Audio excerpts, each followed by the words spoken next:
The 6-5 weekly podcast is back. It is Friday around 9 a.m. Central. It's episode 222. And I'm just glad to be here. Dan, we've gone 222 episodes without being canceled. It's a great feeling. You know, the other great feeling is sleeping in my own bed for this week. And we're going into July 4th. I figure take a day off. I'm working up to the end, buddy. Yeah, it's the last day of the quarter. It depends kind of how you think about it. For me, last day of the quarter, been a first half, been a banger, been a great first half of the year from a business standpoint. It's been exhausting, Pat. I think you and I have talked a lot about sort of managing health and wellness in an era of being on the road. I don't know. It felt like, I think I was on the road every week except two, the first half of this year. And so that, has definitely taken its toll. I plan to have a little bit of downtime in July. We'll see if the world is, the world allows for me to do this. But yeah, look, it was my son's birthday this week. Tomorrow is my anniversary. For those out there that want to, maybe use it to see if they can hack anything I have. I don't use that in my passwords, but you can try. I'm going to celebrate my son's birthday party today at 5:00. I'm getting out of here. I'm going over to play some Capture the Flag. So good week. Dan, you're not a robot, are you? I am a soccer mom. You really are. I love that. No, it's great to be back, feeling really good. It's been, on the health front, it's been a super week. I get back with my doctor, get like 50 or 60 blood tests back, hopefully before I talk to him and kind of see the progress. July 5th is my 1 year. I'm getting, try to get my health back. I'm going to be sharing some of the details on it, doing a victory lap because, we love victory laps. Hey, if it's the first time to this podcast, first of all, welcome. Where have you been? We missed you. A couple things here, we're going to talk about publicly traded companies, but don't take any of this talk as investment advice. The other thing I want to say, and we're going to talk about it a little later, both Dan and I are using new Copilot Plus PCs as part of this. You might have noticed that Dan's camera is aligned a bit differently. Haven't hooked it up to the big system, but I'm also just playing with it. Yeah, it's good stuff. We're going to go into our personal impressions on that. So we're going to talk about Micron earnings. We're going to talk about, like I said, our first personal impressions on Copilot Plus PCs. I've got the Microsoft Surface, and I think Dan has a Lenovo Yoga. We are going to talk about Google killing the endless scroll in search. What does it mean? Why is it an actual podcast chapter here? Let's find out. Lenovo had some AI announcements, not to be outdone by Dell and HPE. Lenovo actually had their Big Ten event first. So coming in was a good thing, and we're going to break those down. Google updated its Vertex AI. There's a couple GA, a couple new things in there. So important. They rolled out Thomas Kurian to the analyst community. And we're going to talk about some Synopsys announcement at the DAC conference. And I'm going to tell you what the DAC conference is if you don't know it. So, hey. How could you not know? Everybody knows what the DAC it's Design Automation Conference. I don't know. Soccer mom knows what this is. I know. DAC's been around forever, sponsored by IEEE, ACM, blah, dee, blah. Can you believe we didn't go? I don't know, Dan, if chips are eating the world, which they are, the design tools that go into them, I don't know. It's a combo deal. But hey, let's jump in. So, sorry, Pat. Can you do that intro again? I got distracted. I was updating my my completely made up NVIDIA price target that I'm about to put out this morning.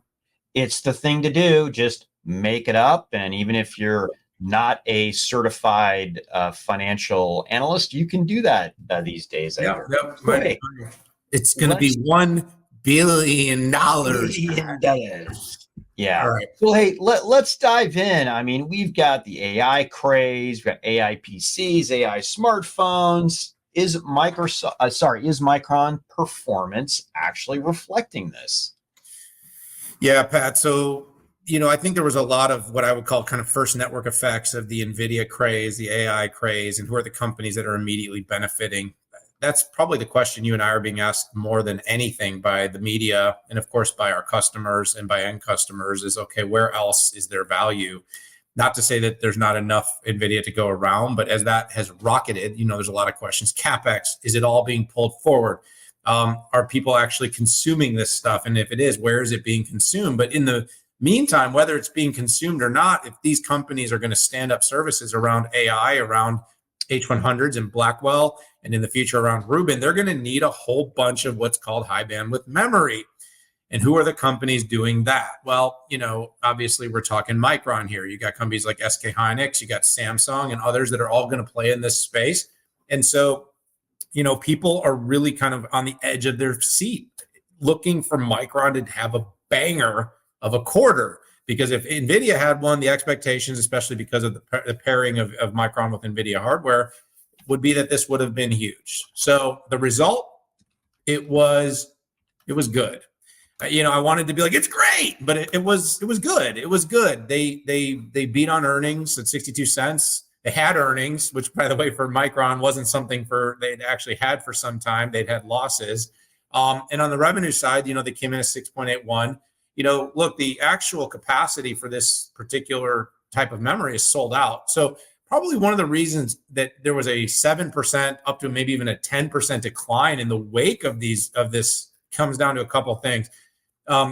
Long and short, it came down to in the process of Micron selling this out, they did this through a vehicle called long-term agreements, and they set up a number of long-term agreements where effectively they probably got 5 or 10% price premiums over where they were at. But I think the market really was hoping that they would have some capacity that they could take advantage, because anyone that kind of knows the memory market, heavily volatile, heavily cyclical, and very commoditized historically. So this is kind of that inflection for the first time in a long time that memory had the opportunity to be so important and so unique to this secular trend that is AI and GPUs, that I think the market was hoping that Micron was going to be able to come out and say they were drafting some huge contractual growth in their LTAs or long-term agreements at a big premium. And I think that's really why the market kind of soured a bit, was they did sell out. They've sold out for the longer term through 24, through 25, but not at the premium the market had hoped that they would sell out at. Having said that, I'd also attribute some of the sort of selling just to this kind of exuberant expectations, meaning people wanted a big beat. They got a beat. It wasn't a huge beat. The guide was okay. These LTAs, all this kind of together. So people are like, all right, it's good. I made some money. I'm going to get out. But thesis for us, we're not equities guys. I'm not actually adjusting a spreadsheet here or setting any price targets, despite my joke earlier. But what I will say is, how important is this particular technology? It is very, very important. And this whole wave, and by the way, it's not only about AI and GPUs and data center, it's also about AI PCs, which Pat, you and I are playing on here right now, doing our podcast. It's about next generation smartphones, super cycles of iPhones and Android devices that are going to be AI powered, all of which means more content from Micron, not just HBM, more memory content across the board to support all this additional computing. So it's hard to not think Micron has a bit of a trajectory over the next few years, but it may not run as fast as an NVIDIA. First of all, memory never gets the same cool factor as logic. And second of all, these LTAs, unfortunately, sort of strapped them in. It was a hedge in the short term, but it might have been the wrong bet in the long term. And I think some investors are sort of putting Micron in the penalty box. But overall, what a run. I mean, look, they went from huge losses to huge profits. Good turn. They made some good decisions. I give it a B+. Yeah, I mean, I look at kind of year on year, and they've nearly doubled revenue. They were losing $668 million on the gross margin line. They're now making $1.8 billion. EPS, I mean, EPS, non-GAAP EPS went from losing $1.43 to making 62 cents a share. And I just think it's a phenomenal turnaround. The market had a lot to do with it, but also, if you remember, Micron was very conservative. They pulled back on some CapEx. They pulled back big time on expenses. And, like we've talked many times on here, this is the wheel of memory and storage market, right? It is boom and bust. And, the interesting thing is that I think there's a lot more to come. What hasn't hit yet is the effect of the AI PC and the AI smartphone. And that comes in two forms. Let's just pretend for a second that we can take 1 year off, accelerate PC and smartphone run rates, right? I mean, that would be phenomenal, right? That's a 25 to 30% boost right there. We're already seeing pricing going up. And then the other element is the memory capacity and the storage capacity for AI PCs and AI smartphones are going up. We saw with Apple's disclosure, right? You have to have at least 8 gig of RAM. Most Apple phones have 4 and 6 gigs of RAM, right? And then if you look at Copilot Plus PCs, it's very typical to see an 8 gig of RAM notebook. I never recommend it, but you see them out there. Heck, you even see 4 gigs of RAM, and minimum base there are 16 gigs. Well, let's talk about the storage size. A good thing I like to look at, I downloaded LM Studio from the Snapdragon site, and the size of these small models are between 4 and 6 gigabytes. And, if I need to put 40 of those on my system, and by the way, there's 40 of these on the new Copilot Plus systems out there, you can just, you can do the addition yourself. So these are elements that I don't think are factored into anything from Micron. So good job, Micron. Keep it up. Really interested to dive into their hypothesis on AI PC and AI smartphone. Hey, Pat, just a quick one before we jump over. For everyone out there, are you showing us as live on LinkedIn? Because I don't see us today.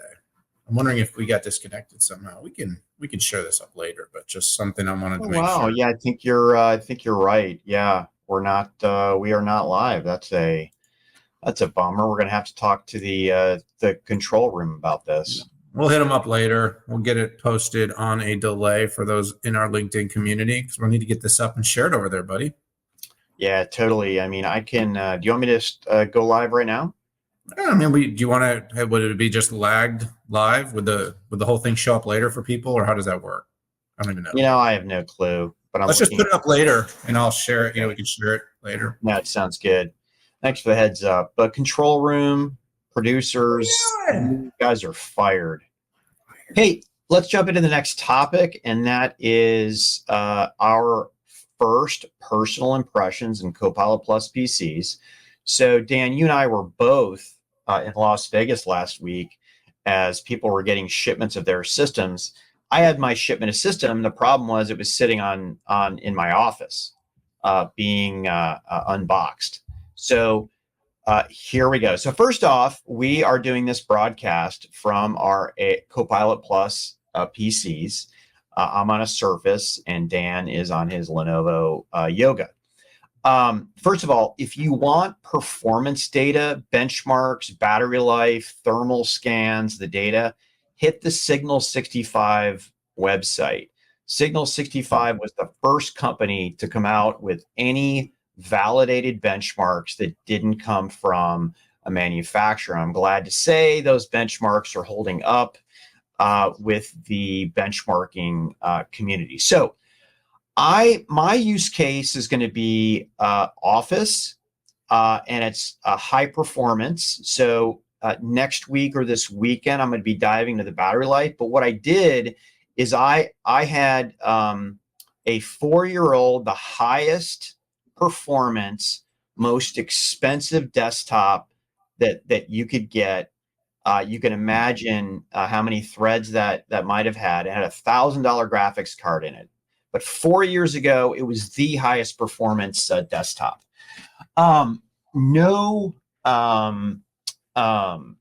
So what I did is I essentially changed it out, and I bought a powered USB-C adapter. I have 4 cameras, sorry, 4 displays, combination of 3K and 4K displays, external USB camera, external USB mic, RJ45 networking. Now, my use cases were very productivity centric. I'm not doing gaming. I'm not doing workstation, and I'm not doing video editing, even though I think this would be a great video editing machine. It feels just as fast as my giant desktop, okay? Now, people might be saying, well, yeah, but you didn't load up the threads. I get it. Just the fact that I don't feel any difference between the two, to me, is absolutely amazing. Now, look at the applications that I'm using. This whole, is it compatible? Pretty much every application, nearly every application is ARM64 native. And that essentially means it's going to be more efficient on an ARM based platform, right? It's funny. The biggest power hog in my first couple days was iCloud. Okay. And that was an x64 or x86 app. And it was syncing my video library with Apple Photos. So it was kind of ironic. The only application that I think that I'm using that should be ARM that's not native is Adobe Acrobat. At any time I open up a PDF, but Edge, Outlook, Slack, OneNote, Teams, Zoom, Word, PowerPoint, Excel, WhatsApp, and Microsoft Photos, all native ARM applications. So you might be asking, hey, Pat, how was your AI experience? Well, to be honest, I want recall, and we all know the story about recall that we have, but I am, I used Image Creator, which definitely hits the NPU. I haven't found the need to use transcriptions yet because I haven't been doing an international conference call or something like that. And because I have an external camera, I'm not using studio effects. So I really haven't hit the AI. I did download LM Studio, and I'm hearing in a couple weeks, right, you can download the best models from Microsoft, Meta, and you can do on-device AI. You can do it today, but it's not hitting the NPU. I'm told in a couple weeks it will support the NPU. So I'm pretty excited. I can't believe the performance that I'm getting out of this. And what can I say? Qualcomm, Microsoft, HP, and Lenovo are delivering here. Why am I excluding Dell? I have not received my unit yet, the XPS, so I can't comment on that. Dan, how's your experience been? Yeah, I mean, you hit a lot of the things. Look, I got hit a lot, and I shared a picture of me eating my new yoga, and got a lot of kind of DMs, people asking me, hey, can't wait, when are you going to review it? By the way, I don't write reviews, so I won't be reviewing it. This is my review for everybody out there that was waiting for my review. I'll be talking about it pervasively because that's the world we live in. I'll be TikToking and Instagramming. Go over and follow me on TikTok. I'm big over there. That's a joke. You won't find me on TikTok. I use the China version of TikTok to get better at calculus. That's the version I use. But anyways, look, I did get hit up a lot. I got hit up by some CEOs from some of the actual companies in this space asking for that initial impression. It was funny because I started hitting them back with some of the data specs. And one of them came back to me and kind of said, look, I don't care about that stuff. Like we have that stuff. He's like, give me the layman's kind of response. How does this thing work for you? And so let me tell you how I qualified it in that conversation. I basically said, I have an M4 iPad Pro. I said, it's got the same sort of on-off feel to me. It's got, it instant on. It fires right up. I can get right into my apps. The latency feels very low. The user experience feels very frictionless. That's my initial impression of the Snapdragon X Elite on this Lenovo Yoga. Battery life, I'm still kind of playing with it, Pat. I don't code, I don't game. I'm really not any fun. I just sort of endlessly doom scroll, read, and then comment on X. By the way, I take a lot of selfies, apparently. I've been criticized for that, but it turns out that there's more value in the selfie than the actual analysis, because that's what people engage with as the picture. And if anybody watched the debate last night and doesn't believe that we've gotten stupider as a society, that you're not paying much attention, which would make sense based on what I just said. But the overall impression that I have, Pat, is lightweight. I haven't charged it in 3 or 4 days since I opened it. So wow. I haven't, I'm not using it. Like, I'm literally trying to use it the way I am at an event. So I'm bouncing between the iPad, my phone, this device, opening it up, doing some emails, jumping on a Zoom call, closing it back down, throwing it in the bag. And again, not charging it. And, 3 or 4 days now, and let me just pull this up right now of kind of using it this way. I'm still at 72% battery life. That's totally different. And I have a Surface device that runs on a different architecture. There's no need to call it out here. But let's just say if I close that thing down and put it to sleep in my bag and don't charge it, it's not uncommon. It'll come back dead. Yeah. If I don't truly power it down. Yeah. And by the way, your Surface has the largest battery you can get on any Surface. Yeah. And I mean, I like it. I've used it for a couple of years. And if you actually see the screen, it's embarrassing how dirty it is. But, that's more of an artifact of me. I don't carry a glass cleaner like my bestie does around with me in a little spray bottle and a rubber band in a container. I don't do that either. Dude, you look like you vomited on your display. It literally makes me sick when I'm sitting next to you on an airplane. There's a lot of great work being done over there, and sometimes it doesn't leave a lot of time for cleaning. But let me just say, the early impressions are that this thing has met some of the objectives. If the objective was to create a better experience than what we've had historically, I think so far so good. I guess without recall, the only thing I'll say is I'm kind of sad, because that's the one feature I was really sort of eager to use, because I can't tell you how often I can't find stuff on my devices because the traditional sort of file search systems do not work really well based on like, hey, remember that one doc we were working on where we were talking about this thing the other week and I was here, and that's kind of how I remember things. I can't remember how I named it or if I named it. So let's get that out there, okay, people, because that's the one thing. The other thing is we do need to do, Pat, is I need to get some models run locally on here. And basically what I'm trying to parse on that topic, and I know we got to move on here, but is, do I need to do that? Like, when am I going to, because like I said, I run Perplexity, Gemini, I'm running OpenAI, I'm doing them all. The latency, I have good connectivity almost everywhere now. So I'm kind of trying to still figure out that running on device.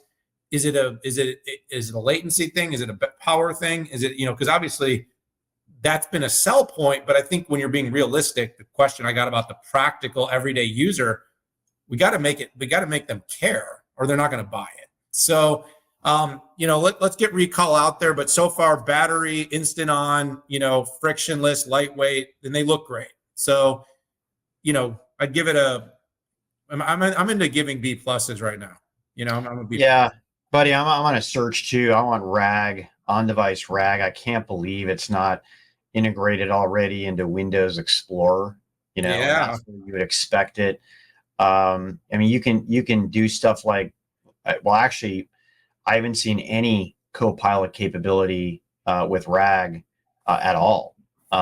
Google just lit theirs up for me inside of Workspace yesterday, and I can't do any RAG across all my files. Sure, I can pick this file, this file, this file, and because it's web-based, it's difficult, but there's got to be more to come, and this stuff has got to come out fast. Otherwise, people are going to lose interest in it. Maybe we can do it in Vertex. We'll talk about that later. No, sounds good. So, hey, Google is killing endless scroll. Everybody knows how to do Google search, and you can just go down, down, down. Probably for 25 years, you could keep scrolling down. Dan, why does this even matter? Why is this even a topic? Yeah. Well, listen, I often kind of use what the media is inquiring about to understand what people care about, because they've got a really good gauge for that. And they're obviously trying to drive a ton of clicks and demand. And so NPR had reached out to me and asked me for some comments about this. And, at first blush, I was like who cares? Like, whatever, it's a feature. But here's the interesting thing. It was only a couple of years ago that this endless scroll came. So you remember, you used to get to the end, and unless you chose the endless scroll capability, you would search and you go to page 2, into page 3, into page 4. Yeah. And it was a mobile thing, right? On a mobile device, who wants to pick the next page? It's hard to click next button. You just want to get the next results. And obviously, as you know, Google uses an algorithm to try to determine the best results and put them at the top of the page. And if you remember, Pat, we sometimes use we use the term when we talk about like client and edge and computing. We talk about the accordion of everything gets centralized, everything gets decentralized, everything gets centralized. Well, if you remember, in the web era, there was what was called like the fold, and they were always about like what shows up about your site or about whatever company that's above the fold. Basically, open up the site. What do you see? Well, the endless scroll was in an era where websites were scrolled and searches were scrolled and social media was scrolled. When you're looking at your Twitter account, your Instagram account, you're scrolling. So when you start to tie this back together to the behavior that we've been trained over the last decade plus with social media and how we interact, can you imagine getting to the end of your page of Facebook posts and they say, click to the next page? I mean, that's like back to the MySpace era, maybe, if that was even existed. So they're going to sunset this feature. And so I instantly, as an analyst, when I was done setting my NVIDIA price targets, I started thinking about why this was going on. And Pat, the reason this is important is Google is hit the inflection where they're ready to retrain our brains for the next era of search. This is the moment, people. The end of endless scroll is the beginning of the abstract period in which Google is going to dictate on the fold which results we care about through an algorithm powered by a large language model, where they're going to be deterministically choosing sources, summarizing the inputs, and basically giving us less and less access to do sort of self-determination and more algorithmic and model-driven search results to move people in this direction. Second thing here of note and of importance is we're also about to enter a new era of monetization for search. The old way that Google made money, and by the way, it makes most of its money, is through where people click, where you place ads, and how you interact. Well, when you summarize stuff, it reduces the urgency for ads. It's going to create a new sort of population model of how we decide what gets displayed and then what people are going to click onto, when they can book an entire trip and get all their insights without having to go onto a price line or instantly. And by the way, it's going to also change an era of content creators, where we still have this whole sort of content ownership debate that's going to go on. Is who's the creators, who owns content, who has rights to content, how are they compensated? Because all these large language models that are giving us all this value require people like Pat Moorhead writing amazing insights on X or on his website that they need to be able to then scrape so that they can get an answer that is going to be considered the highest quality, that then summarizes on a page. So the end of endless scroll is not that important in itself, but what it means about the future of how we're going to interact with search and interact with data on the internet, Google is turning the page. The future is here. Yeah, Google's an interesting, and I want to separate the business side or the enterprise side of the business. Just talking about the consumer side, it is really it is an advertising beast. And if you think about that, the the basis of that has been all about Google search. Obviously, YouTube is a huge driver, but you've got, a $250 billion business here with super high profits, and generative AI comes in and potentially, it could be a complete disruptor. I actually start most of my searches now on generative AI, whether it's Perplexity or, and I'm not starting with Google that much, right? And if you think about that, you can't just throw a technology that is 10x more expensive and call it a day. Ceteris paribus, all things equal, your expenses go up 10%. And that would be cataclysmic to Google's profits. So they have to very carefully. They're not a startup, right? Perplexity and OpenAI are losing billions, okay? Or OpenAI is losing billions. Perplexity is probably losing hundreds of millions, right? Yeah. And so Google has to look at this very carefully, how they integrate this in. LLMs are not the answer to everything. Machine learning or standard index search could be the right way that's dramatically cheaper. So on the hardware side, right, you have the TPU, which is their own homegrown silicon and infrastructure to be able to shoulder as many of these machine learning and generative AI capabilities at a much lower cost. And then they have to integrate generative AI into the search results in a way that doesn't break the company, and they don't want to over provide or over serve the market when you're doing something that could be better served. And then you got to figure out how you layer in the content providers, because you can't piss them off, otherwise they're gonna block your robot.txt scraper. So yeah, a lot of moving things going on here. It has been nice to see on a classic Google search, I think they're called AI snapshots or something like that, and they're doing reasonably well. I mean, I've been disappointed with Gemini on earnings data. It's been wrong the last couple quarters.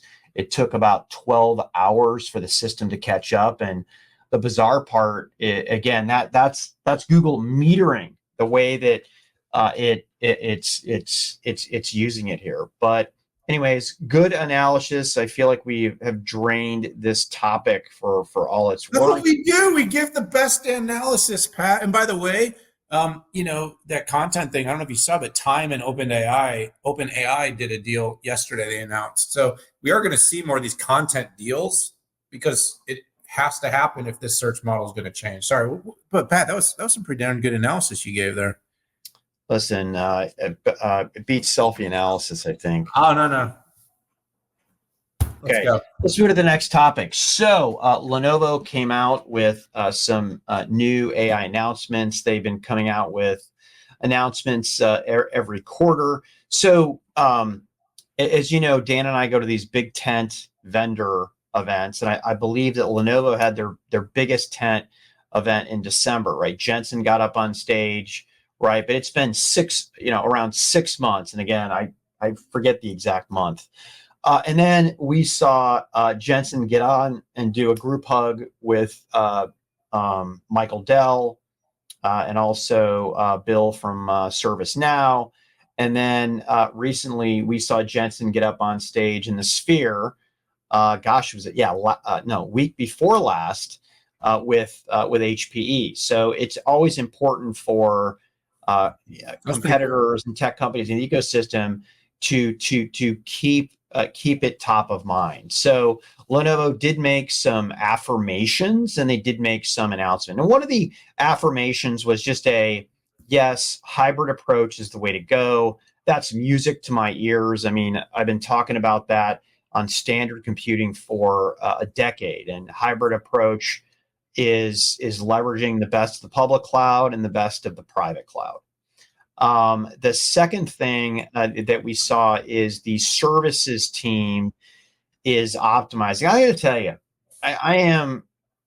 I'm impressed with what the service team has done here, and they have some new AI advisory. They have fast track, right? They have Yeah. fast track. They call it fast start for NVIDIA Enterprise, for NVIDIA NIM, and for AI innovators. So this is just a fast way to get up and running on these, which I think is music to everybody's ears. I'm hopeful that part of that is there's a data management portion in there. The other thing was liquid cooling, right? I mean, Lenovo has been doing liquid cooling since it acquired the IBM assets of the X line, I think a decade ago. But as we've seen from Dell and HPE, every liquid cooling is cool now, right? And HPE, everybody is coming out, and this is just the fundamental trend that we need to bring in water cooling to be able to properly cool the AI infrastructure. There's a sustainability element. There's a power draw element. There's a heat element. And Lenovo talked a lot about their 6th generation liquid cooling.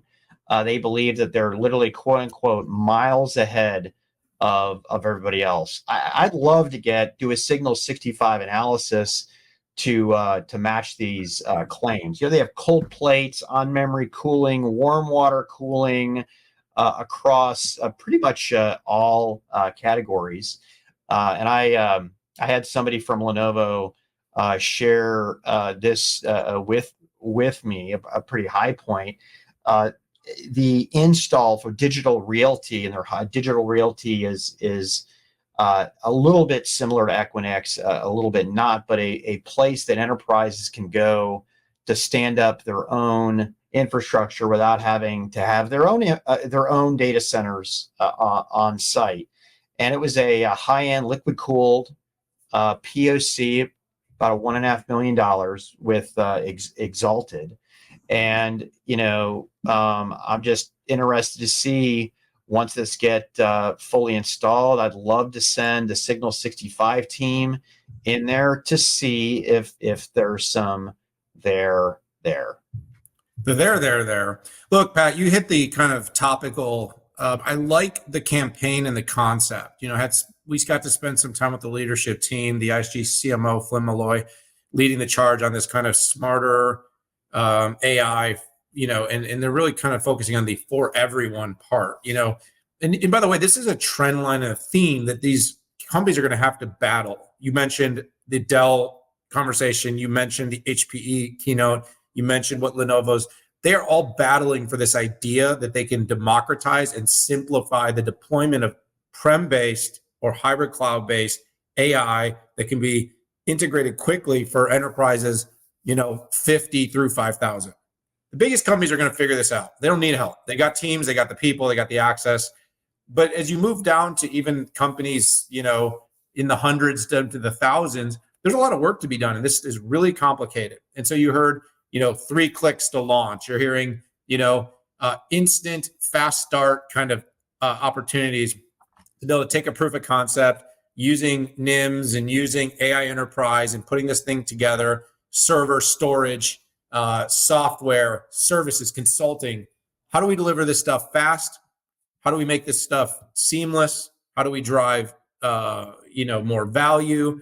And how do we get it out super duper quickly? So looks like I just lost Patrick. Hopefully he'll be coming back soon. But the overall impression that I have, oh, hey, you're back. I thought maybe I'd lost you forever. I thought that was so good. You're like, you can do this alone. I don't even need you here. Did you miss me? Did you miss me, bestie? I was getting nervous because I was like, I've almost said all I'm going to say. We're going to have to move to the next topic, and I don't have a host, and I've barely ever done this before. First time ever on a podcast. How am I doing, everybody? Am I doing okay? I appreciate you.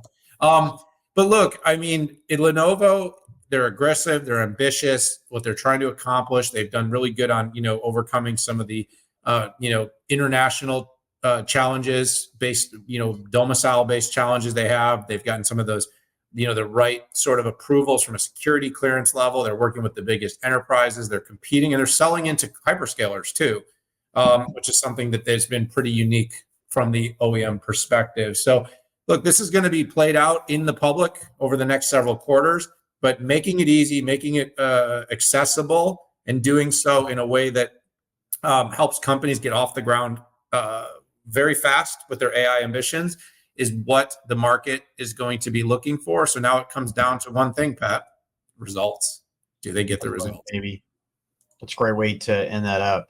So let's move to the next topic. Vertex AI is the AI platform for both machine learning and generative AI at Google, and the company rolled out Thomas Kurian for some updates. Yes, we got some updates this week. And look, Pat, I've been impressed from sort of day zero on Vertex. They really did set out, heard my whole, diatribe about making it easy, making it simple. Well, look, the part of what the challenge is for the OEMs is that the cloud providers are really ambitiously and rapidly working to make these solutions easy to digest and consume in the cloud. Of course, the cloud providers are making it connected and accessible to hybrid and on-prem. But where the workloads start and end, and where AI starts and ends, it's really shifted the entire cloud space. I said the cloud world order has changed in the era of AI. I'm still assessing exactly where everything lands, but it's changed. And that's because multi-cloud is proliferated really quickly in the era of AI because different clouds have different capabilities. But we are starting to see companies trying to figure out which tools do they want to standardize on, which environments do they want to build on. And Vertex was compelling coming out of the gate. It's Google's cloud development platform.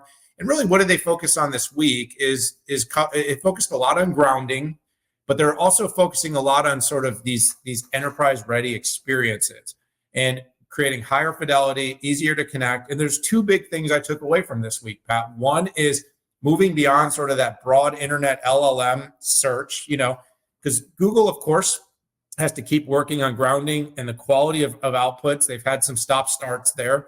But one of the things that they're doing is they're bringing these high fidelity, important data sets that are outside of Google's data, meaning Moody's data from a financial services company, that kind of data being made available, Reuters data, Zoom info data, that can be now part of the Vertex and the search experience so that enterprises can get more value, higher fidelity answers, and then grounded to the type of outputs that can be trusted.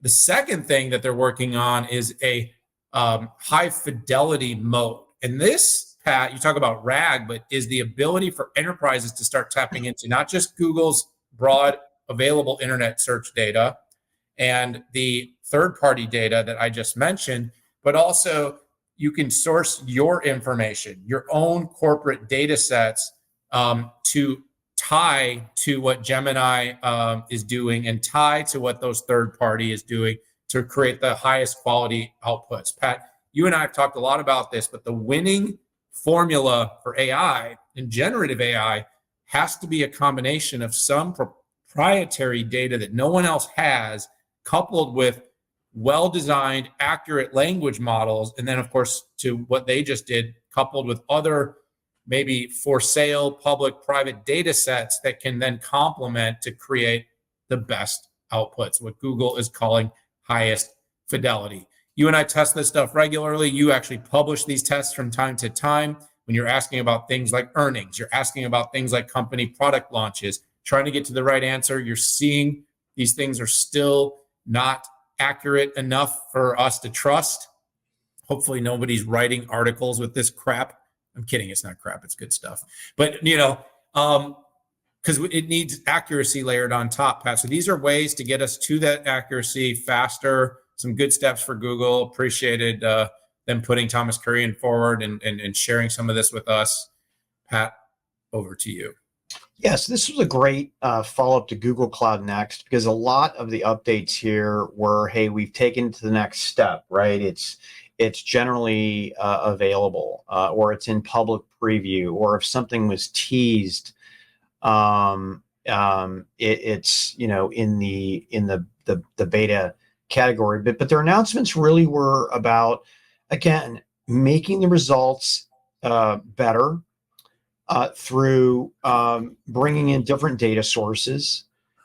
It was also about lowering cost, right? If you look at Flash as an example, the SLA, which is more like a provisioned throughput, and that also hits on capacity and price, and also teasing or reinforcing that, hey, Google DeepMind, we are keeping the cool stuff coming.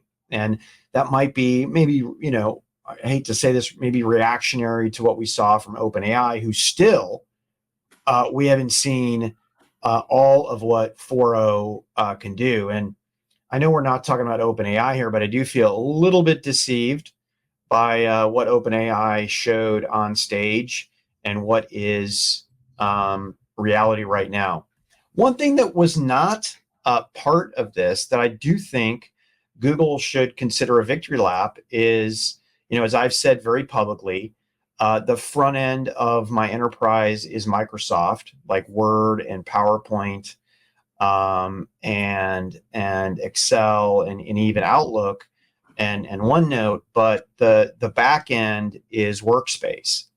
And I have multiple modalities. Like, for instance, in Gmail, when I want to get through something very quickly, boom, boom, boom, boom, boom, boom, I used a Gmail front end. Oh, by the way, of course, my Outlook front end is interfacing with the Gmail backend. But Workspace, Gemini hit all of my Workspace applications. I'm very excited to put more thought into this. It's also into Gmail, by the way. And if there's something that could, what's the right word, kick me off of a Microsoft front end and move me to a Google front end, could be if Microsoft takes too long to integrate this capability into, let's say, Outlook, right? Where you can go into I can go into Gmail right now and tell it to get. I literally went in and said, what were all of the announcements that I received this week? And boom, it spit out most of our topics, Dan, because I had received email. By the way, that was after. It was after our conversation of like, what are we going to talk about this week? It was kind of a slow news this week, and they all magically popped in there. I can now put an email in, hey, summarize any deliveries that I should have received, and boom, it's like it. So, man, there's something there, and Google didn't talk about that, but they should be doing a victory lap on at least getting out there. I'm a little underwhelmed with the RAG-based capability, and gosh, please put it in Explorer where all my files are there, and let me do this on device. Anyways, let's move to our last topic, and that is some of the announcements Synopsys made at DAC. You may be like, DAC. DAC is the Design Automation Conference. It's been out there forever. It's essentially all about EDA related to chip design, platform design, and end product design, right? It makes perfect sense for companies like Synopsys and Cadence and companies like this to go to. I would say, so first of all, it was reaffirmation of what the company is doing well, and also I would say reinforcing why Ansys is a great acquisition, right? You can't build a chip or a chip fab without it, and you can't build a system without EDA or design tools. One of the things that popped out, it's so funny, you see how companies say things without saying it because they really need to watch how they do that.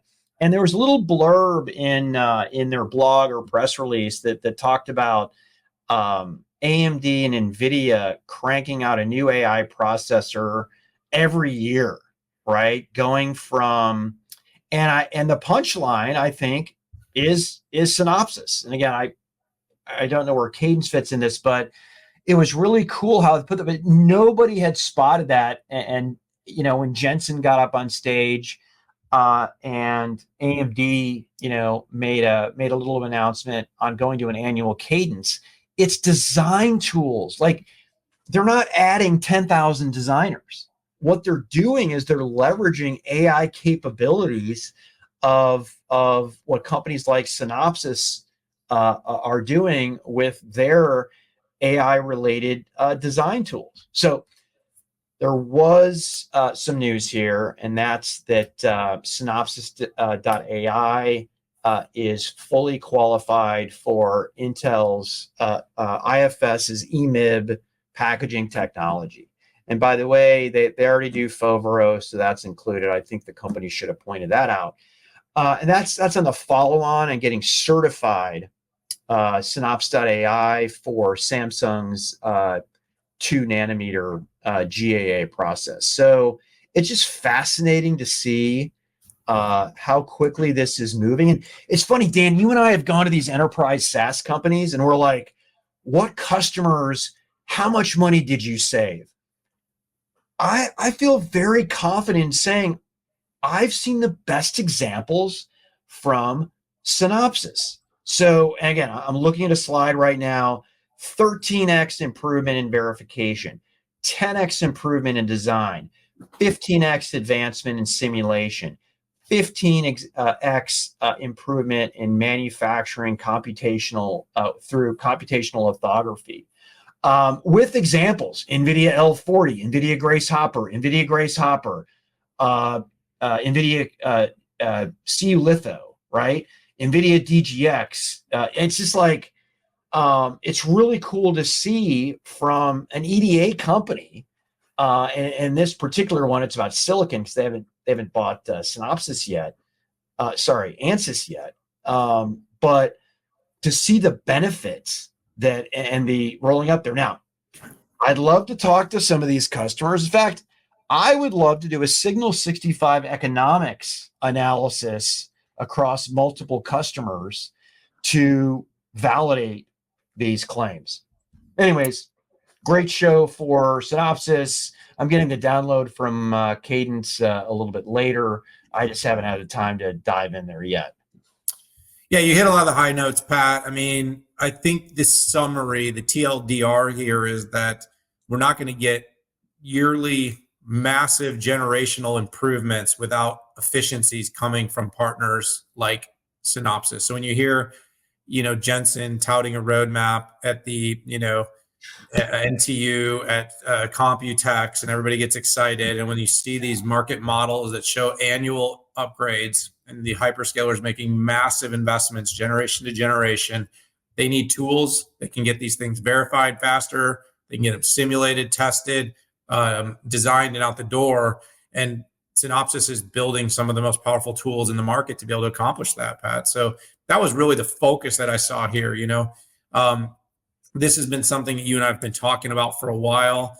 If I could be a little silly for a minute, I really hate the name culito. It looks like the Spanish word for something that's in your rear. I don't know what they were thinking with that one. That seemed like a miss to me. Sorry, I couldn't help myself when you said that. I think we're all pronouncing it CU Litho because we don't even want to say it out loud. But look, I mean, these results can't be argued with. Double-digit efficiency and performance gains that companies, and like I said, right now, doing this alongside NVIDIA is pretty much there's just not really a better testimonial you can have in the market for what you are trying to accomplish. Of course, certified across NVIDIA and AMD and Intel, it gives them the platform and, adding all these generative capabilities, documentation, et cetera. It's very, very powerful, Pat. So, I think you hit on most of it here. So I'm going to just give you the wave and say, good job. And obviously Synopsys, there's a reason you're growing so fast. There's a reason that the market's been incredibly excited about you. And by the way, going back to how I started talking about first, second, and third network effects, this is definitely a upstream first network effect of the AI boom because somebody needs to be expediting the design and verification and validation for these companies, and Synopsys is helping them do that. Love it. Great show. Dan, what are you doing for July 4th here? I was thinking about taking a half day, maybe barbecuing. No, I'm gonna get out of the country the week after. So my daughter and from college is back with some friends. I'll have the whole family together, which is gonna be nice. Since I only eat one meal a day and I only take 500 calories in as I'm trying to get my weight down under 120 pounds, I'll probably eat one bite of potato salad as a big cheat moment. Just kidding. I give Pat a lot of crud out there, people, because he's gotten so skinny and so beautiful so quickly. And I just sit here and continue to think about pizza all day long. I gotta tell you, I don't even remember the last time I had pizza. Pizza's so good. It's pretty sad. Pizza is so good. Like Homer Simpson. I'm gonna be spending. Hey, thanks for asking what I'm doing for July 4th, Dan. I'm gonna hang out at the lake with the family. The whole family's coming out, and each one of them, I think, had one friend they were bringing. So it's gonna be interesting. Get out on the boat, hang out. Try not to get too much sun. I need one of those big brim. You done? I was so bored. I can't believe we're talking about you. All I was thinking about was, like, are you going to tell everybody about the yacht? Because when you say the boat, you really undersell it. I mean, what is that, like? Kidding? It's a freaking pontoon boat. No, it's like 140 footer, and I think you had the bow extended out to put the chopper. Yeah. Dan, don't tell all of our secrets. I mean, it is a company asset, so it has a 6.5 flag on it. It does. It says Signal and it says 6.5, but unfortunately, I can't seem to get any use because Pat keeps it out on the harbor of one of his various mansions around the world. I'm kidding, everybody. Just know, if you haven't figured it out watching the show, I joke a lot. Okay. Yeah. So it is a pontoon boat. So it does fit like 13. You know what? I've had a great time out on your pontoon. I appreciate that, Pat. You got it. You didn't get the invite? I didn't get the invite for 4th of July. I'm sorry.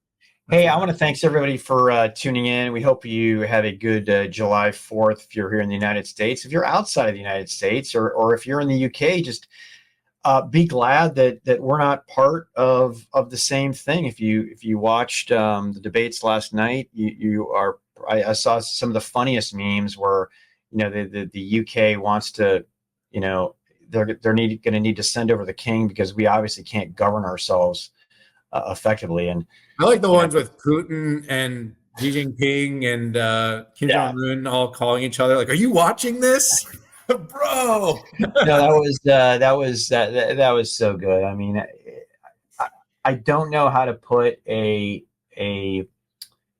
filter for memes in on X because I filter so much content. It's not even funny. But anyways, y'all have a great weekend. Thanks for tuning in. We do appreciate you. Bye-bye.